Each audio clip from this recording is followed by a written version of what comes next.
आज Doubtnut app download करें। Doubtnut पर अपने सभी गणित, रसायन विज्ञान, भौतिक विज्ञान और जीव विज्ञान के डाउट्स का करो सफाया। बस प्रश्न की फोटो खींचो, एक ही प्रश्न को क्रॉप करो और तुरंत वीडियो सोल्यूशन पाओ। अभी डाउनलोड करें। स्टूडेंट, तो आपको इस क्वेश्चन पूछ रखा है कि आयाम मोडुलित तरंग के लिए आयाम के परिवर्तन का ओमेगा के साथ ग्राफ बनाइए। ओमेगा मतलब आवृत्ति। मॉडुलन सूचकांक की परिभाषा दें, यानी कि मॉड्यूलेटिंग इंडेक्स।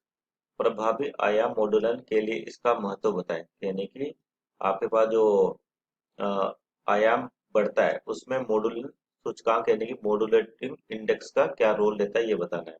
तो सबसे पहले आयाम मॉडलित तरंग के लिए आयाम के परिवर्तन का ओमेगा के साथ ग्राफ बनाना है। तो देखिए ग्राफ किस तरीके से होता है। मान लीजिए आपके पास ये एक्सिस होगी और एक ये एक्सिस ले लिया अपन ने, है ना। ठीक, इधर तो आपके पास क्या आवृत्ति है और इधर क्या है, आयाम, एम्पलीट्यूड। ठीक है, तो इसमें आपको तीन आवृत्तियां मिलती है, किसमें, आयाम मॉडुलन में।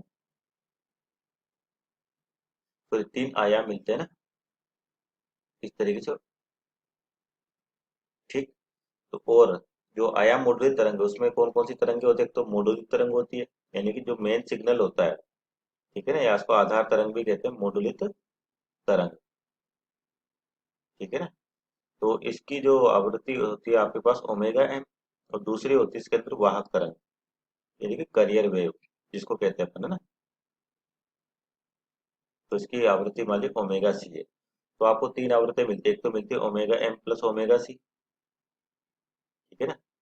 एक मिलती है आपको omega M minus omega C, और एक मिलती है ओमेगा सी।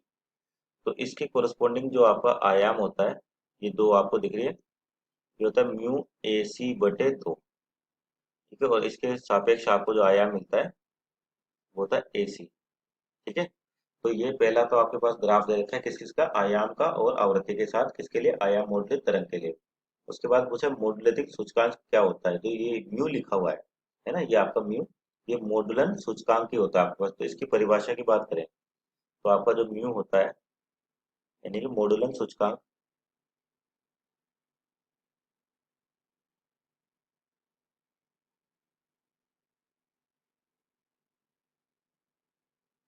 ये क्या होता है, जो आपका ए एम, यानी कि जो मॉडुलित तरंग है उसके आयाम, और जो वाहक तरंग है उसके आयाम का अनुपात होता है। ठीक है ना, तो इसकी परिभाषा क्या है कि आपके पास जो म्यू है, तो ये क्या कह सकते हो, यह मॉडुलित तरंग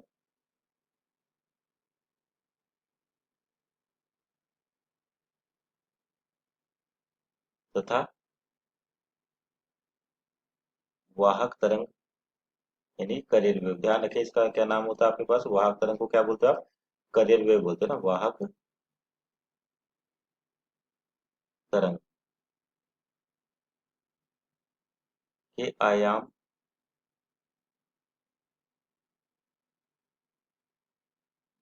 का अनुपात होता है।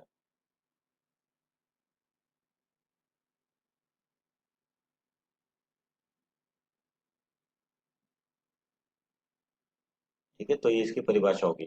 अब आपको इसका महत्व बताना है, किसका महत्व क्या है आपके पास, किसका, म्यू का, यानी कि मॉडुलन सूचकांक।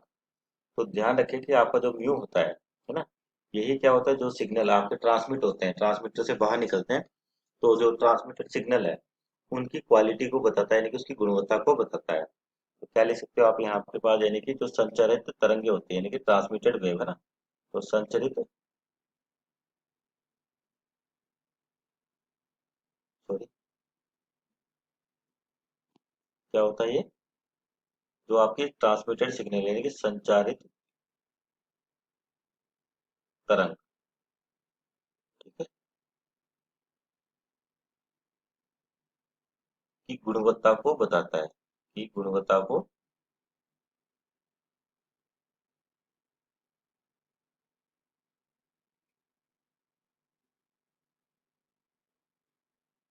तो इसका क्या मतलब हो गया आपके पास, यानी कि जो आपके पास सिग्नल ट्रांसमिट हो रहे हैं, ठीक है ना, किसी ट्रांसमीटर से, और कौन से आयाम मॉड्यूलेट हो रहे हैं। तो जो आयाम मॉड्यूलेट सिग्नल आपके पास जा रहे हैं, तो उसकी क्वालिटी यानी गुणवत्ता को कौन बताता है, मॉड्यूलन सूचकांक, यानी कि मॉड्यूलेटिंग इंडेक्स, है ना।